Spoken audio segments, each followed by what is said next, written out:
Assalamualaikum warahmatullahi wabarakatuh. Al-Fatihah.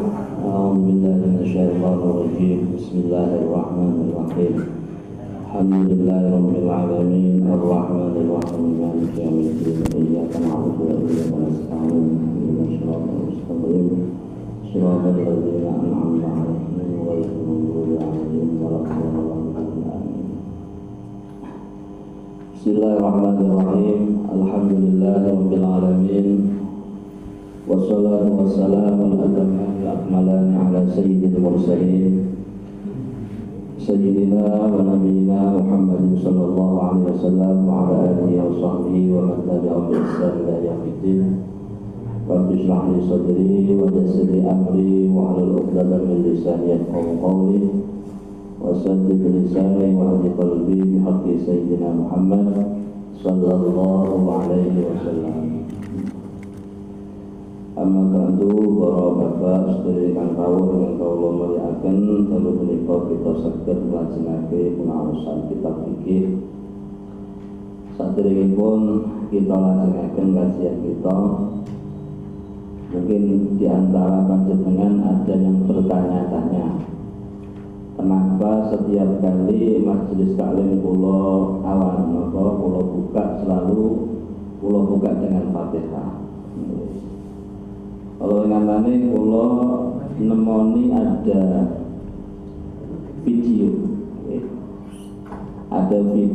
ada seorang ustadz kalau nggak salah dari Amerika yang mengkritik tradisi Islam di Indonesia.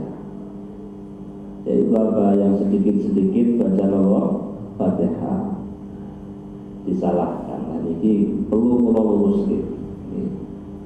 Meskipun saya tidak ketemu langsung sama ustadznya, tapi sudah menjadi kewajiban saya sebagai orang yang tahu, harus saya luruskan.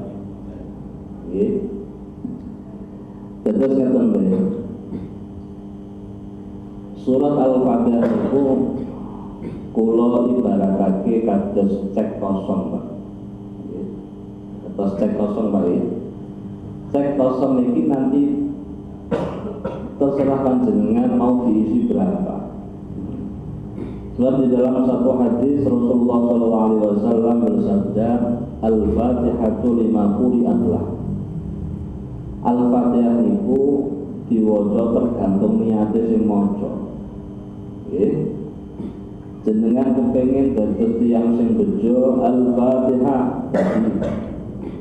Jenengan kepengin dados tiyang sing sukses, Al-Fatihah dadi. Jenengan kepengin didik anak jenengan dados anak sing apik, Al-Fatihah dadi. Itu cek kosong. Jenengan isi terserah. Al-Fatihatu lima quri'at. Terus itu tidak ada larangan dari kanjeng Nabi, meskipun tidak ada hadis yang sahih yang jelas yang menjelaskan bahwa Nabi itu setiap kali membuka kajiannya dengan Fatihah, tidak ada. Tapi bukan berarti kalau tidak ada hadisnya dilarang, betul. Itu artinya hadis yang mutlak. Mutlak itu artinya bebas, tidak terikat oleh waktu, tidak terikat oleh tempat. Dimanapun panjenengan kepengen maca Fatihah boleh, tidak usah dicari hadisnya. Hadisnya maca Fatihah ning mushola Asam Suriah oleh to ora? Belum ketemu ya. Tidak terlalu ketemu hadisnya mutlak, baca Fatihah terserah. Terus niku kula kritikan kula maksudnya mboten kritikan lagi. Terus pembanding Ustadz itu kula ningali di HP karena nggak ketemu langsung ya. Jadi tidak ada salahnya tradisi-tradisi yang sudah bertahun-tahun yang ada di Indonesia, setiap kali ajeng membuka kajian Islami atau wonten acara hitanan, tahlilan dan seterusnya selalu dibuka dengan baca Fatihah. Itu ada dasarnya. Sebab kalau ibaratake Al-Fatihah itu ibarat cek kosong. Terus tergantung niate jenengan sing maos Fatihah. Nah, terus niat kula napa tiap kali buka majelis taklim? Niat kula sederhana, Pak. Sebelum panjenengan kula ajak sarengan maca Fatihah, niat kula itu namung setunggal. Muga-muga kula jenengan dados tiyang bejo. Al-Fatihah niku tok, Pak. Alam apa?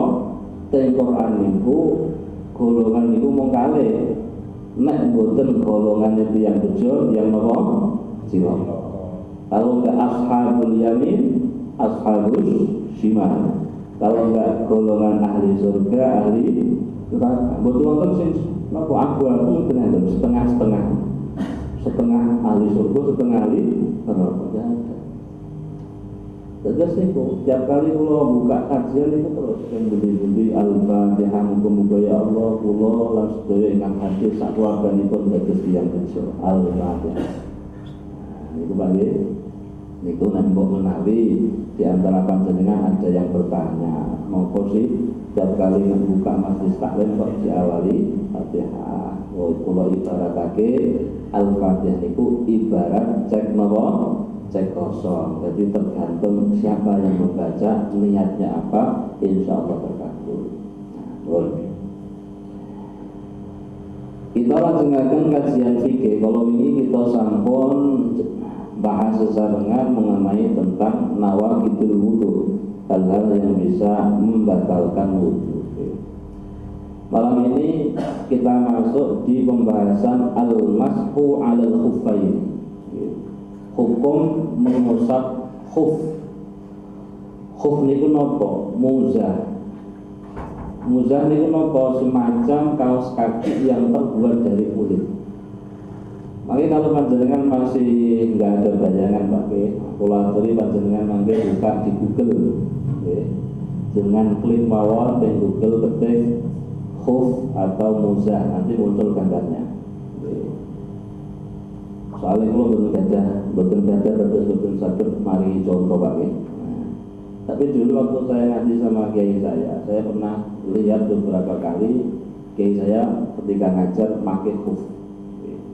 Jadi semacam kaos kaki tapi terbuat dari apa? Kulit. Kalau umumnya kaos kaki yang kita pakai kan terbuat dari kain. Nah, itu dari kulit. Dalam Islam, kalau ada orang memakai khuf atau muzah, kemudian dia mau berwudu, itu ada keringanan, tidak perlu dicopot, cukup diusap saja ketika basuh kaki. Terus wudu dari awal seperti biasa, basuh muka, kedua tangan, sebagian kepala, sampai ketika sampai kaki, tak perlu dibuka, cukup diusap saja. Nah, itu keringanan dari Islam. Dan itu termasuk min khususiyah di hadil ummah, termasuk khususiyah, termasuk keistimewaan yang hanya diberikan kepada kita umat Muhammad Sallallahu Alaihi Wasallam. Artinya umat-umat terdahulu tidak ada hukum masku alal khuffain. Dan panjenengan harus meyakini mengusap muzah saat berwudu itu hukumnya boleh. Hukumnya boleh. Dan sebab apa kula aturaken ngoten, sebab ada sebagian orang yang meyakini kalau mengusap muzah saat wudu tidak boleh. Kula panjenengan dengan sedaya yang hadir, kula aja harus meyakini bahwa mengusap muzah saat wudu hukumnya apa? Boleh. Dan meyakini kebolehan mengusap muzah saat wudu ini termasuk satu dari 10 tanda orang itu adalah ahlu sunnah wal jamaah. Nah, ini penting kula aturaken saged dipun catet. Rasulullah Shallallahu Alaihi Wasallam di dalam hadis Ibnu Majah, kata Nabi dawuh, "Sataftariqu ummati ala salasin wa sab'ina firqah." Umatku nanti akan pecah belah menjadi 73 firqah, 73 golongan atau 73 sekte. An-najiyatu min wahidah. Dari 73 ini yang selamat hanya satu sekte, hanya satu golongan. Wal baquna halka, sisanya binasa, neraka. Dan ketika Nabi dawuh dan wonten sahabat ingkang ngadong, ya Rasulullah wa manin najiyah. Wahai Kanjeng Nabi, siapa itu golongan yang selamat? Siapa itu sekte yang selamat dari umat Islam? Kata Nabi, qala ahlus sunnah wal jamaah. Yang selamat itu adalah ahlus sunnah wal jamaah. Terus tangkap malih sahabat, waman ahlus sunnah wal jamaah. Kata Nabi, sinten ingkang dengan maksud ahlus sunnah wal jamaah? Kata Nabi jawab, ma ana alaihi wa ashabi. Ahlus sunnah wal jamaah adalah golongan-golongan Islam atau sekte-sekte Islam yang mengikuti sunnahku dan mengikuti sunnah sahabat. Nah, kemudian ini bukan jawaban tasih umum Pak, karena itu kalau panjenengan amati kelompok-kelompok Islam itu semua mengatakan bahwa mereka adalah ahlus sunnah wal jamaah. Gitu loh kan? Tidak ada yang mengatakan golongan kita adalah ahlul bid'ah, kan betul ada. Yang ada itu mengatakan kamu ahlul bid'ah, kita ahlus sunnah. Gitu. Jadi betul wonten kelompok-kelompok Islam yang Anda bisa amati itu mengatakan bahwa kami adalah ahli bid'ah, Anda ahlus sunnah. Tidak ada. Yang ada kita semua adalah ahlus sunnah, Anda ahlul bid'ah. Nah, pertanyaannya, kira-kira sing bener sing pundi? Ya enggak. Jadi wonten teng riwayat hadis Ibnu Umar, Abdullah bin Umar radhiyallahu taala anhu itu meriwayatake satu hadis. Nah, gitu. Rasulullah sallallahu alaihi wasallam bersabda, "Man kana 'ala sunnati wal jamaah istajaballahu du'a." Barang siapa yang berjalan di jalannya ahli sunnah wal jamaah, maka doa-doanya akan dikabulkan oleh Allah Ta'ala. Satu, wa kataba bi kulli khatwatin yaqtuha 'ashrata hasanatin. Setiap langkah kakinya itu dihitung setiap satu langkah 10 kebaikan. Tiga, wa rafa'an lahu 'ashrata darajatin. Orang yang berjalan di jalan ahli sunnah, setiap langkahnya itu, satu langkahnya itu dinapon itu dihitung dinaikkan derajatnya atau tingkatnya 10 derajat di sisi Allah. Nah, kemudian ada sahabat yang tangkut, faqila lahu ya Rasulullah. Dan ini yang penting saya perlu panjenengan catat ya. Faqila ya Rasulullah, mata yu'lamu ar-rajulu annahu min ahli sunnah wal jamaah. Wahai Rasulullah, tanda-tandanya seseorang itu ahli sunnah wal jamaah itu nopo? Semua kelompok Islam itu mengatakan bahwa mereka adalah ahli sunnah wal jamaah. Bahkan pandangan kalau ditanya, Anda muslim Anda muslim ahli bid'ah atau ahli sunnah? Jawabannya apa? Ahli sunnah. Tapi pertanyaan saya, apa benar dengan itu termasuk ahli sunnah wal jamaah? Bisa kita deteksi dengan 10 tanda ini. Ini buat maupun itu muhasabah kita nih, bukan untuk menghukumi orang lain. Jadi kita muhasabah. Nek jenengan pun wonten tanda 10 niki berarti ahli sunnah wal jamaah. Nek tandanya lagi 5 berarti rodo ahli sunnah wal jamaah. Nek 15 berarti dengan ahli bid'ah. Makanya ini perlu dicatat. Maka yang rajulu annahu min ahli sunnah wal jamaah. Wahai Rasulullah, kapan kita tahu orang itu adalah ahli sunnah wal jamaah? Faqala, kemudian Nabi menjawab, idza wujida fi nafsihi asyratu asya. Ketika di dalam diri orang itu ada 10 tanda-tanda bahwa ahli sunnah wal jamaah, maka dia adalah ahli sunnah wal jamaah. Yang mana dia adalah orang yang selamat. Yang pertama, kita ini muhasabah. Sekali lagi saya menjelaskan hadis ini bukan untuk menghukumi orang lain, tapi kalau ada orang lain yang ternyata tidak ada tanda-tanda ini, kita ajak supaya menjadi ahli sunnah wal jamaah. Jangan kita katakan kamu ahli bid'ah, jangan, kita ajak. Jadi sekali lagi saya menyampaikan hadis ini kangge muhasabah diri kita. Kalau kita ini termasuk tanda-tanda ini, alhamdulillah ya Allah, termasuk ahli sunnah, kita jaga sampai nanti. Tapi ternyata kalau misalnya dereng kita benahi, mumpung tasih wonten kesempatan. Yang pertama, para bapak, tondone tiyang niku ahli sunnah kata Nabi ayyusalliyas sholawatil khamsa bil jamaah. Salatnya niku senengane jamaah.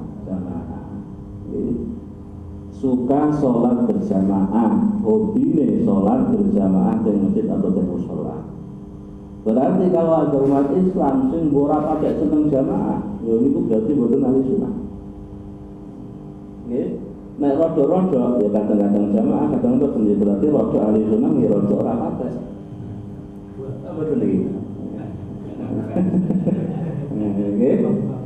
Nah, niki yang bisa jawab panjenengan sing ya kira-kira panjenengan niki ahli jamaah ta mboten kula mboten roh. Ngerti kula ngerti ngeluas kula jenengan kan tiap malam Jumat sarapan, Pak. Jadi saya tidak tahu.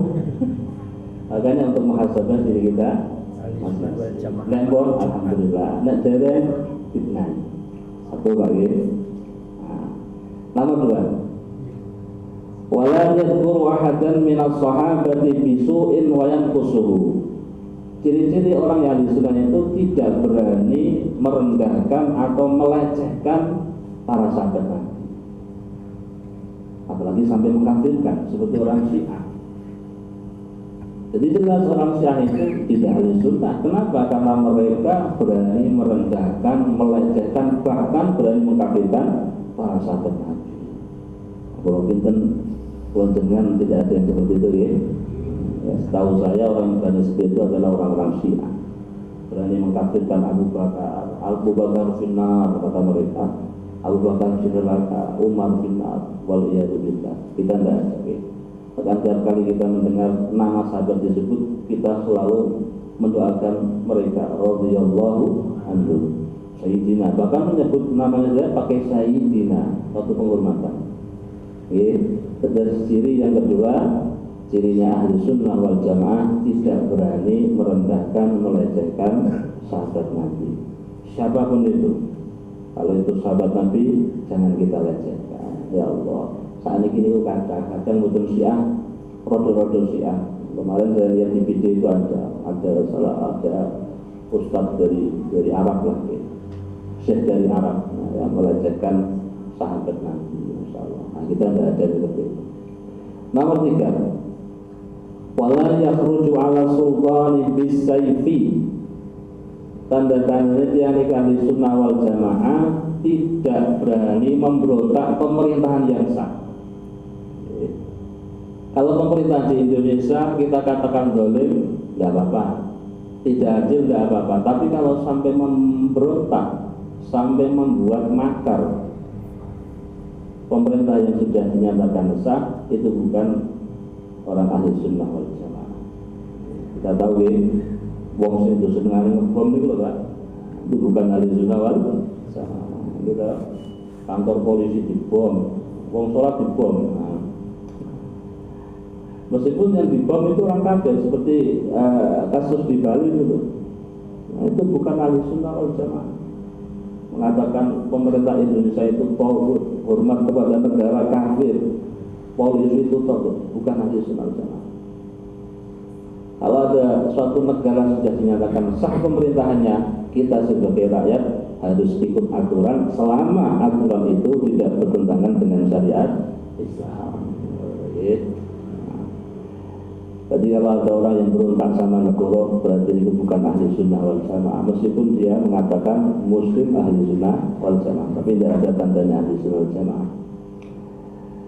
Selanjutnya nomor berapa? Nomor 4. Wala yashukku fi imani. Ciri yang si ahli sunnah wal jamaah itu tidak ada keraguan-keraguan di dalam imannya. Maknanya apa? Imannya itu mantap. Apa yang diijoli berapapun tidak akan ditukar iman itu. Ya, ada orang Islam kok misalnya diijoli beras, yang dijoli decak miliar, 1 triliun, nah itu berarti bukan ahli sunnah sama. Ya, wala yasyukku fi imani. Jadi iman itu mantap. Saya tambah umur, saya tambah tua, saya tambah mantap. Orang malah saya tambah ragu. semakin tua semakin yakin bahwa Allah adalah Tuhan kita, Nabi Muhammad adalah utusan Allah. Semakin tua kita yakin bahwa nanti kita akan berjumpa Allah Subhanahu wa Ta'ala. Betul malah ragu. Semakin bertambah umur kita yakin bahwa amal baik kita itu nanti semuanya ada balasannya. Amal buruk kita juga ada balasan. Itu iman. Oke. Nomor 5. Wa yu'minu bil qadari khairihi wa syarrihi min Allah Ta'ala. Kondurit yang niku ahli sunnah wal jamaah, iman adanya qadar, iman adanya takdir, baik takdir yang baik maupun yang takdir yang tidak baik, semuanya dari Allah Subhanahu wa Ta'ala. Nah, ini saya itu singkatan waktu angel lagi. Iman adanya takdir. Kalau jenengan urip teng dunya niki Pak, tidak bisa lepas dari lingkaran takdir Allah Subhanahu wa Ta'ala. Ya, jauh. Kadang sebagian kula jenengan niku napa? Boten trima kalih takdir Allah Ta'ala. Contoh, wonten tiyang kepengin dadi wong sugih. Kepengin dadi sapa? Tiyang sugih. Angger wong kepengin sugih Pak nggih. Sing kepengin marat itu namung Kanjeng Nabi tok. Kanjeng Nabi tok sing paling marat. Kanjeng Nabi donga napa? Allahumma ahyini miskinan wa amitni miskinan wa khsurni fi zumratil masakin. Ya Allah, hidupkan aku dalam kondisi miskin, wafatkan aku dalam kondisi miskin, dan kelak Engkau kumpulkan aku bersama orang-orang miskin. Sing wani donga Kanjeng Nabi tok. Jenengan wani dan asli jempol lagi. Kalau diri sing waktu habis ya rawan ya, benar jenengan. Iya dah. Betul. Namanya iman kita tidak kuat. Betul sekali. Karena kan al-faqru ayyakuna kufran. Orang kalau dalam kondisi miskin itu dikhawatirkan terjerumus dalam apa? Kekufuran. Makanya kalau nggih padha nek njaluk dong njaluk sing sugih. Juga. Cuma kan keinginan sama kenyataan terkadang tidak sama. Dan ini takdir Pak. Jenengan pengen sugih monggo, tapi nek takdir nyuwun sewu tidak sesuai harapan, dan itu terima. Kalau jenengan nolak, emosi, menyalahkan Allah, itu berarti Anda tidak beriman kepada Allah. Atau mungkin ada misalnya anak muda kepengen nikah, kriterianya macam-macam muluk-muluk lagi. Ternyata pastikan tidak sesuai ekspektasi. Nah, beli bapaknya. Sebentar untuk kawin ya diterima mawon, wis. Sebenarnya itu betul. Kadang kita seperti itu loh Pak. Saya itu kalau dulu ngabur. Kalau kita benahi terus. Harus bisa itu. Istri saya ini sudah ini yang sudah terbaik. Oke. Barang pastikan istri kita niku cuantik langsing. Barang 10 tahun kemudian, wah kayak pematung. Bundut. Ya tetap jadi mati. Kalau kita tidak terima berarti tidak terima salah takdir Allah Subhanahu wa Ta'ala. Ketika kita punya anak, kepengen nih, anggap yang sepuh itu kepengen anak ini itu pintar, alim, soleh, sukses. Kita betul. Seperti kalian yang sepuh. Tapi kalau kenyataannya tidak seperti itu, kita jangan menyalahkan Allah. Yang penting kita sebagai Allah sudah berusaha semaksimal mungkin. Kok misalnya anak kita itu tidak sesuai harapan, kita pasrahkan sama Allah. Karena qadar baik tidak baik itu minallahi subhanahu wa ta'ala, semua dari Allah. Nah, ini panjenengan kias-kiasan, musibah yang kita alami, Masya Allah, masalah yang kita hadapi, ini semua tidak lepas dari wilayah takdir Allah Ta'ala. Kita seleksi, dan itulah iman kepada takdir Allah, iman terhadap qada dan takdir Allah Subhanahu wa Ta'ala. Ini saya itu angel Pak, ini betul dilatih terus ya. Kadang malih misalnya jenengan numpak sepeda motor maupun numpak mobil misalnya nggih pun hati-hati nggih pun sesuai aturan bareng ngono dituwak gak tiyang des kira-kira emosi tak alhamdulillah ya. Dan kalau jenengan menghati-hati sepian dengan ibu asro kalau bukan becak sampai potol itu takdir Pak. Kalau jenengan langsung alhamdulillah ini takdir jenengan Gusti, berarti jenengan pengen apa? Nah, berarti panjenengan memilih saya untuk menjadi kurir panjenengan mengantarkan rezeki kepada tukang bengkel, tukang las, tukang cat. Kita udah, oke. Nanti mobil jenengan lecet, kan dicatnya ya, jenengan bayar. Berarti jenengan itu dipilih Allah sebagai kurir Gusti Allah untuk mengantarkan rezeki kepada bengkel itu. Harus berterima kasih. Alhamdulillah Gusti, jenengan pilih Gusti. Kalau dados kurir jenengan. Oke, perlu dilatih terus. Itulah mainnya apa? Iman terhadap takdir seperti itu. Memang sulit, tapi harus dilatih. Tapi nek pun biasa, insya Allah nanti reda. Nek pun biasa reda. Oh ini Allah, oh ini Allah, oh ini Allah, sehingga tidak ada perasaan emosi menyalahkan sana sini, tidak ada. Karena Allah. Karena kita tidak bisa lepas atau keluar dari lingkaran takdir Allah Subhanahu wa Ta'ala. Masya Allah. Ini perlu kita latih terus. Selanjutnya nomor 6. Ciri kalau orang itu adalah ahli sunnah wal jamaah, wala yujadilu fi dinillahi ta'ala, tidak berani mendebat atau menyoal ajaran Islam, ajaran Allah Ta'ala. Dengan sakit tinggal ini di zaman-zaman akhir ini banyak orang-orang yang pemikirannya liberal,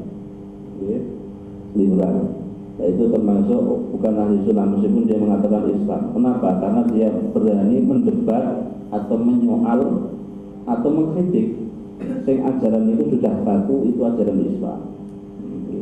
Ajaran Islam. Nah, insya Allah dengan betul lagi. Contoh gitu, contoh pola pikir orang-orang liberal yang saya tahu gitu. Ada salah satu tokoh agama di Indonesia, tapi orangnya sudah meninggal. Itu ketika mentafsiri ayat wasariqu wasariqatu faqta'u aydiyahuma jazaa'an bima kasaba nakala min Allah. Pencuri laki-laki, pencuri perempuan ketika mencuri dan yang dicuri sudah ada satu nisab. Satu nisab itu berapa? 1/4 dinar. 1 dinar itu kurang lebih 4,25 gram emas murni. 1/4-nya itu adalah nisab syariah. Artinya kalau ada orang mencuri minimal sudah ada 1/4 dinar, potong tangannya. Itu hukum Islam. Nah, kata Ustaz ini tidak relevan. Ini menerjang hamil. Itu jenisnya menyoal hukum Allah. Padahal tidak kita temukan keterangan yang mengatakan bahwa kata-kata si Ustaz ini yang dipotong itu bukan tangannya tapi apa? Perilakunya. Jadi perilakunya dihentikan, perilakunya diputus, menurut si Ustadz ini, dan itu bertentangan dengan semua pemahaman ulama mulai sahabat Nabi, tabiin, tabiin sampai ulama-ulama sekarang. Nah itu berarti orang yang yujadilu fi dinillah, menyoal atau meragukan atau menganggap tidak relevan lagi ajaran-ajaran baku dalam Islam. Insya Allah dengan betul ini. Itu bukan ahli sunnah wal jamaah. Namun jangan ikuti ustaz yang seperti itu. Selanjutnya nomor 7, wala yukaffiru ahadan. Nah, ini banyak sekali. Wala yukaffiru ahadan min ahli tauhid bidzanbin. Di dalam satu riwayat, wala yukaffiru ahadan min ahli qiblah. Ciri orang itu adalah ahli sunnah. Cirinya apa? Tidak gampang mengkafirkan orang Islam yang jelas-jelas masih Islam, meskipun pelaku dosa besar. Yang saya kalau ada kelompok-kelompok Islam yang gampang mengkafirkan kelompok lain, itu bukan ahli sunnah wal jamaah. Tapi tidak pernah mengajarkan seperti itu. Jelas-jelas wong sing dikafirno niku salate madhep kiblat, ya maca syahadat, ya tesih ngakoni nek jeneng Nabi niku utusane Allah, kitab iki tesih Quran. Kok iki mentolo dikafirno goro-goro ziarah kubur. Wonten napa gara-gara ziarah kubur di makam wali dianggap syirik, murtad, kafir. Orang yang seperti itu bukan ahli sunnah wal jamaah. Ziarah kubur kita tidak tahu hati orang ya. Tapi mereka langsung menghukumi itu. Mereka itu adalah penyembah kubur. Belum tentu. Saya juga ziarah kubur, Pak. Apa saya menganggap kubur yang saya ziarah ini adalah Gusti Allah? Bukan. Tapi tidak menutup kemungkinan mungkin ada sebagian atau saudara kita yang mungkin saking awamnya sampai kebablasan gitu. Tapi kan tidak semuanya. Makanya ketika menghukumi itu jangan langsung dikepak rapat, jadi harus ditafsir, harus dirinci. Orang ziarah kubur di makamnya wali, kalau menganggap si wali ini posisinya seperti Tuhan, murtad. Nah, itu benar. Tapi kalau orang yang ziarah kubur di makam wali, apalagi wali songo, semuanya syirik, murtad, kafir. Nah, itu orang yang seperti itu bukan ahli sunnah wal jamaah. Itu artinya jangan ikut seperti itu. Ya. Karena tidak semua berziarah itu akidah yang ngoten niku. Atau seperti orang Khawarij. Orang Khawarij niku mengkafirkan umat Islam yang terjerumus dalam dosa besar. Kalau ada orang Islam semisal terjerumus dalam perzinahan, minum-minuman khamr, atau melakukan dosa-dosa besar yang lain, menurut orang Khawarij itu langsung dihukumi kafir. Langsung dihukumi kafir. Kita berarti kita katakan orang itu adalah fasik, pelaku dosa besar. Orang fasik kalau dia bertobat, ada ibu minadzanbi kaman badan bala. Orang yang bertobat dengan sungguh-sungguh seperti halnya orang yang tidak memiliki dosa. Artinya apa? Bersih semua. Itu akidahnya ahli sunnah wal jamaah. Kalau orang ada orang Islam terjerumus dalam perzinahan, langsung kafir. Ya. Ada orang Islam korupsi, kafir. Nah, itu yang dipakai para pengepung ini orang Khawarij. Ya. Pemerintah Indonesia togut, kafir, karena tidak menggunakan hukum Islam, kafir. Itu ketenang kita ahli sunnah wal jamaah. Ya. Nomor 8. Ciri-ciri yang nikah ahli sunnah wal jamaah wala yada'u sholata ala man mata min ahlil qiblah, tidak memilah-milih mensolati jenazah dari saudara kita muslim. Pokok niku tiyang Islam meskipun kelakuan niku elek kita sholati. Kalau ada orang memilah-milih, wah itu kelakuannya bajingan tengik itu, masyarakat disolati. Padahal saya Islam, ahli sunnah wal jamaah itu tidak membeda-bedakan saudara muslim yang meninggal dunia. Pokok ijazah Islam, mbok Islam KTP, mbok Islam tenan itu urusannya piyambake Pak. Tapi sing jelas, kula jenengan tidak pernah melihat dia itu dolan ning gereja, tidak pernah melihat dia itu benar-benar murtad. Makanya kita hukumi Islam. Makanya kalau meninggal kita ikut sholat kalau kita tahu. Jadi wong sing boten ahli sunnah niku milah-milih. Nek sing mati niku tiyang apik nderek sholati, nek ketok wong elek mah nyolati. Nah niku boten ahli sunnah wal jamaah. Kecuali kalau dia tidak mengikut sholat itu bukan karena itunya mungkin karena malas misalnya, rasa-rasa atau mungkin terlalu jauh, itu betul apa. Jadi sing dianggap tidak ahli sunnah niku memang piyambake niku memilih dalam arti dia memandang sebelah mata. Dan ini yang elek nggak usah harus sholat, ini apik harus sholat. Itu bukan ahli sunnah wal jamaah. Nomor 9 dan ini yang masuk di kajian kita ya. Wa yaral massa 'alal khuffaini jaizan bis safari wal qadar. Ciri-ciri yang ahli sunnah wal jamaah itu meyakini bahwa mengusap muza atau mengusap khuf itu hukumnya boleh, baik bagi orang yang mukim maupun orang yang musafir. Berarti kalau ada kelompok Islam yang tidak meyakini diperbolehkannya mengusap muza, itu bukan ahli sunnah wal jamaah. Alhamdulillah, kalau kalian cilik ngantos sak menika, guru-guru kula itu mengajarkan al-mashu 'alal khuffaini jaiz. Mengusap muza saat wudu, mengusap khuf atau muza saat wudu itu hukumnya boleh. Guru saya adalah ahli sunnah wal jamaah. Dan ini kalau kepok tolak ini panjenengan, bagus dengan ini termasuk ahli sunnah wal jamaah.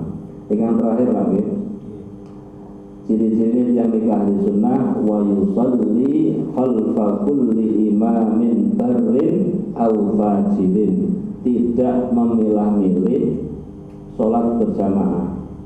Artinya ada, boten milih imam. Nek di imami cah kuwi aku mau, nek iki aku gelem. Nek di imami mau saiki, dene zina kok malah dadi imam sholat. Selama orang yang menjadi imam itu paham tentang hukum fikih sholat, maka kita berjamaah sholat dia. Masalah kelakuannya lah itu urusan ini oleh Allah Ta'ala. Ketika kita sholat, dia layak kita jadikan imam. Artinya dia paham rukun sholat, yang membatalkan sholat, dia tahu tata cara sholat berjamaah. Maka ketika jadi imam tidak ada masalah, kita menjadi makmumnya. Itu cirinya ahli sunnah wal jamaah. Tapi nah milah-milah lah, milah-milah. Nek sing napa dadi imam Pak Kaji itu, alah mau aku wis kaji tapi dene nyanyi itu kan. Ana napa sekali tapi nyanyi terus. Oh, terus. Wis kaji kok jen karaoke ya terus. Mau aku. Pak Kaji ya, berkaji tambah khusyuk. Jangan seperti itu, Selama Pak Kaji itu meskipun itu yang karaokean, tapi dia paham fikih sholat, artinya layak menjadi imam sholat, tidak ada masalah kita sama akhirkan. Urusan ini justru mengkaraokean urusan ini kali kerja lah. Oke, betul malah. Nek milah-milah ala-ala ngoten berarti betul ahli sunnah wal jamaah. Terus 10 ciri itu dipun jelaskan Nabi. Kalau kita sudah memiliki 10 ciri itu berarti kita layak disebut ahli sunnah wal jamaah. Yang mana ahli sunnah wal jamaah adalah satu-satunya golongan Islam yang selamat nanti di akhirat. Kalau di luar ahli sunnah wal jamaah dikatakan Nabi halka, akan binasa masuk neraka waliyadu billah. Nah, kemudian para ulama setelah generasi para sahabat merinci, kalau itu kan tanda-tanda umum panggil, ini kan 10 tanda itu tanda umum. Mulai generasi tabi'in, yaitu generasi setelah para sahabat, dipun rinci lagi. Ciri-ciri khusus ahli sunnah wal jamaah itu dibedakan menjadi 4 kelompok. Yang pertama dalam hal akidah, yang kedua dalam hal fikih atau tatanan ibadah, muamalah dan seterusnya. Yang ketiga dalam hal ilmu akhlak atau lebih dikenal dengan ilmu tasawuf, dan yang keempat dalam hal bacaan Quran. Yang pertama dalam hal akidah, kemudian dalam hal akidah, orang yang bisa disebut ahli sunnah wal jamaah itu orang-orang atau kelompok yang akidahnya mengikuti akidah yang dipopulerkan oleh Imam Abdul Hasan al-Asy'ari atau Imam Abu Mansur al-Maturidi. Abdul Hasan al-Asy'ari yang wafat pada tahun 324 Hijriah, atau mengikuti akidah yang dipopulerkan oleh Imam Abu Mansur al-Maturidi yang wafat pada tahun 333 Hijriah, 333 Hijriah. Berarti kalau ada kelompok Islam yang mengatakan bahwa Abdul Hasan al-Asy'ari dan kelompoknya itu adalah ahli bid'ah, berarti yang mengatakan itu justru ahli bid'ah. Dan di Indonesia banyak pengikutnya itu mengatakan orang yang mengikuti Asy'ariyah, Maturidiyah, orang yang akidahnya mengikuti Abdul Hasan al-Asy'ari, Abu Mansur al-Maturidi adalah ahli bid'ah. Yang menjadi ahli bid'ah. Sebabnya apa? Nah, sebabnya keputusan ini sudah disepakati mayoritas ulama dunia mulai zaman tabi'in sampai saat ini. Kalau ada orang yang berselisih dengan ini, itu hanya minoritas. minoritas. Nah, padahal Rasulullah Shallallahu Alaihi Wasallam memberikan satu tuntunan, Pak. Kalau ada di antara umat Islam itu perbedaan pendapat, kalau ada perbedaan pendapat di kalangan umat Islam, kata Nabi, alaikum bisawatil a'dham. Satu riwayat dia mengatakan, fattabi'u as-sawatil a'dham. Ikuti pendapat yang mayoritas. Ikuti pendapat yang mayoritas. Sebabnya apa? Umat Islam itu tidak mungkin sepakat dalam kesesatan. Itu Nabi yang jamin. Kanjeng Nabi yang jamin. Tidak mungkin umat Islam itu sepakat dalam kesesatan atau mayoritas sesat, itu tidak mungkin. Itu jaminan dari Kanjeng Nabi. Bukti dalil di Quran. Sakit dengan baca di tafsiran ayat surat Ad-Duha, wala sawfa yu'tika rabbuka fatarda. Wahai Muhammad, Tuhan akan memberikan suatu pemberian yang mana engkau pasti ridho, engkau pasti puas. Napa ning Gusti? Yaitu umat ora bakal sesat kabeh. Umat ora bakal kudro kabeh. Tidak mungkin umatmu itu sepakat dalam kesesatan. Tapi kalau sebagian umat Nabi sesat, aja. Mulanya terus hadis, man syadda finnar. Orang yang berselisih dengan mayoritas umat Islam, maka dia akan masuk neraka. Namun, panjenengan saged tingali, panjenengan saged sensus gitu. Bisa panjenengan cek di Google. Akidah umat Islam di dunia niku mayoritasnya apa? Mayoritas. Yaitu akidah yang mengikuti salah satu akidah yang dipopulerkan oleh dua imam tadi, Abdul Hasan Al-Asy'ari atau Abu Mansur Al-Maturidi. Niki boten kula sing ngomong Pak, tapi ulama niki. Nah, kira panjenengan itu mengikuti yang mayoritas, insya Allah selamat. Tapi nek melok sing minoritas niku, itu membahayakan itu. Kalau ngatas kula niku nek ngomong kalian tiang, kalau panjenengan di Indonesia kepengin berorganisasi Islam di Indonesia, melok organisasi paling kecil di Indonesia, napa? Nek boten NU nggih, Muhammadiyah, itu insya Allah selamat. Nah, jangan melok organisasi remang-remang, nah itu bahaya Pak niku. Remang-remang. Jadi man syadda finnar. Kalau dia berselisih dengan mayoritas neraka. Kalau pengen ikut organisasi, kalau nggak NU ya Muhammadiyah. Kalau pengen organisasi, kalau sih betul daerah. Tapi secara kultur saya NU, secara kultur ya. Tapi betul organisasi betul. Memang kiai ini betul jikat nggak kalau saya mau tentang yang betul. Oke, ini kesepakatan ulama dunia. Kelompok itu bisa dikatakan ahli sunnah wal jamaah. Bisa kita lihat akidahnya itu kalau sudah sesuai akidah yang dibawa oleh Abdul Hasan Al-Asy'ari atau Abu Mansur Al-Maturidi. Nomor 2 dalam fikih. Dalam fikih mengikuti salah satu dari 4 madhab. Itu jelas dari sunnah wal jamaah. Artinya kalau ada kelompok Islam dia berselisih dengan 4 mazhab, berarti dia bukan ahli sunnah wal jamaah. Berarti bukan ahli sunnah wal jamaah. Tapi terkadang lagi, yang saya kadang itu waktu sebagian orang awam tata cara sholatnya itu sesuai Imam Malik katakanlah ngono. Sandingan kalih wong sing sholatnya cara madzhab Syafi'i, wong sing Syafi'i disalahno. Nah, niku boten. Selama tata cara ibadah itu masih ada dalam 4 mazhab, berarti sama-sama ahli sunnah wal jamaah. Kalau ini pasti masjid itu macam kalau contoh ke masalah sedekah begitu Pak. Nah itu kan semuanya di mazhab 4. Cara sholat itu wonten sing tanpa sedekah. Allahu Akbar nyecok. Iki mazhab Malik. Wonten sing Allahu Akbar sedekah di bawah dada di atas pusat mazhab Syafi'i.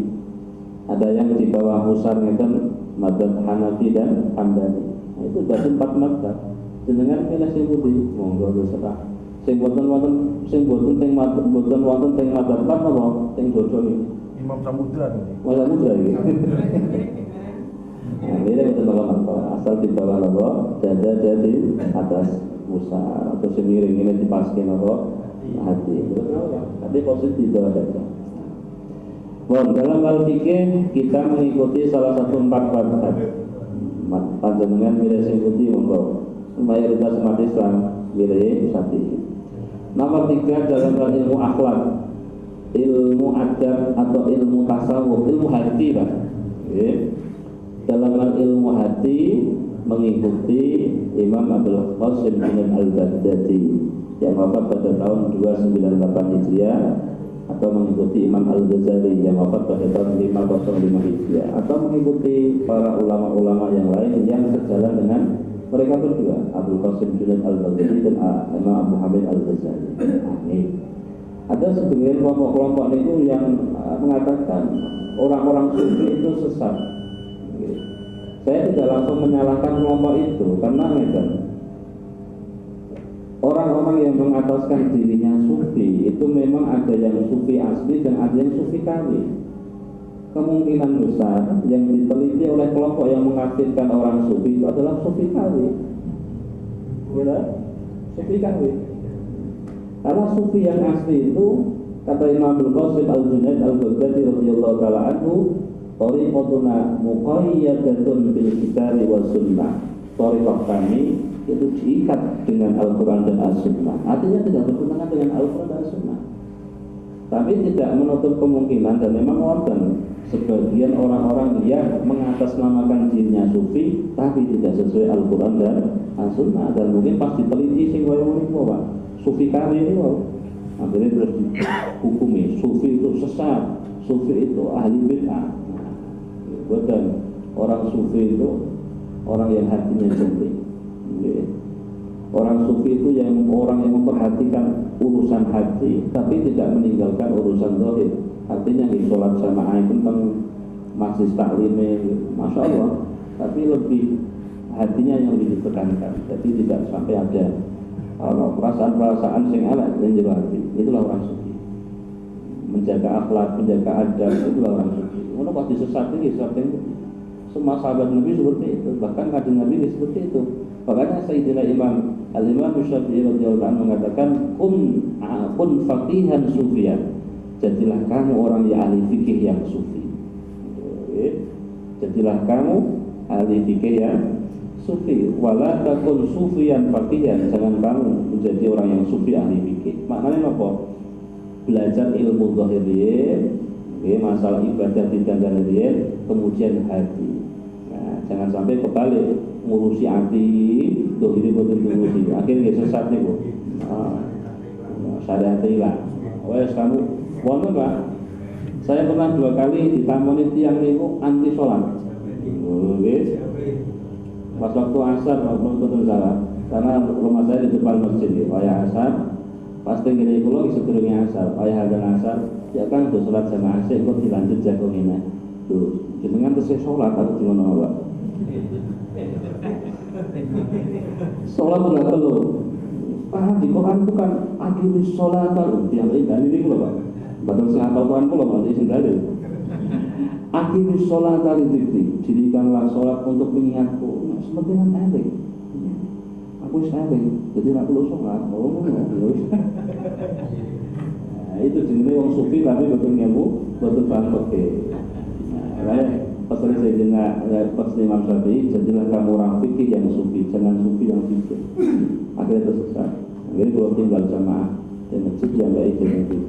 Terus kalau jelas ke ayat itu, tapi kita era betul terima aja. Akhirnya Yesus terus mulai cerita itu. Ada seperti itu. Jadi dalam ilmu tasawuf, ilmu hati mengikuti Al-Imam Al-Junaid Al-Baghdadi atau Imam Muhammad Al-Ghazali atau ulama-ulama sufi yang memang tidak menyelisih Al-Quran dan As-Sunnah. Yang nomor 4, ciri-ciri yang ahli sunnah jamaah itu dari segi bacaan Quran ya Pak. Ini terakhir. Dari bacaan Quran itu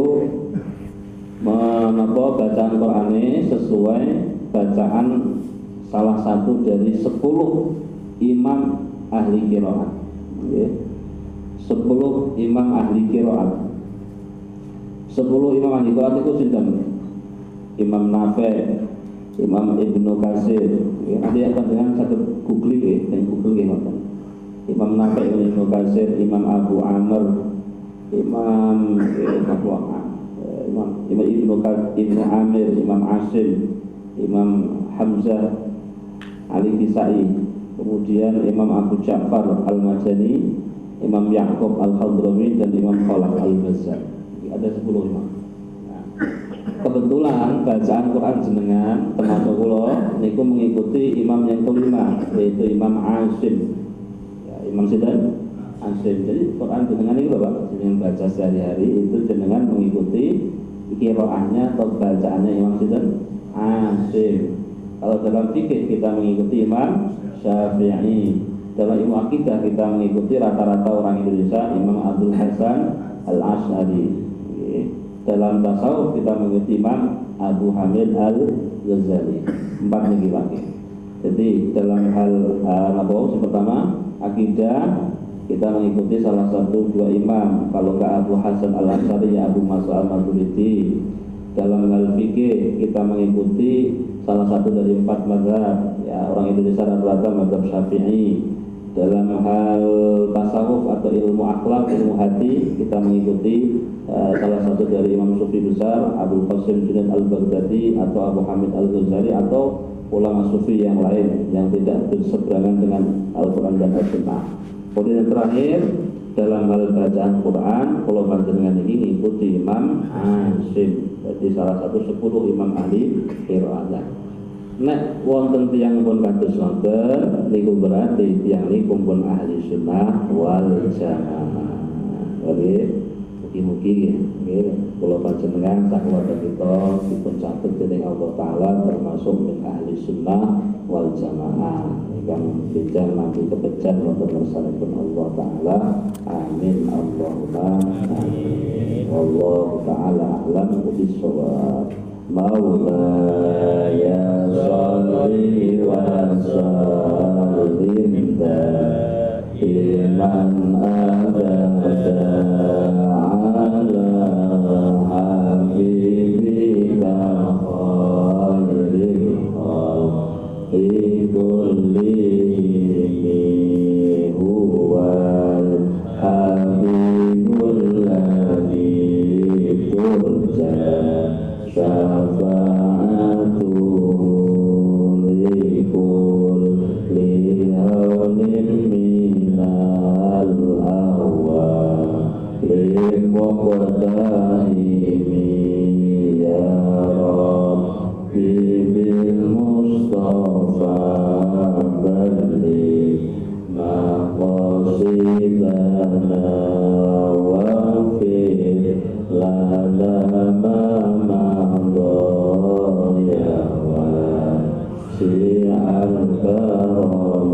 Subhanallahumma wa bihamdika asyhadu an la ilaha illa anta astaghfiruka wa atubu ilaik. Assalamualaikum warahmatullahi wabarakatuh.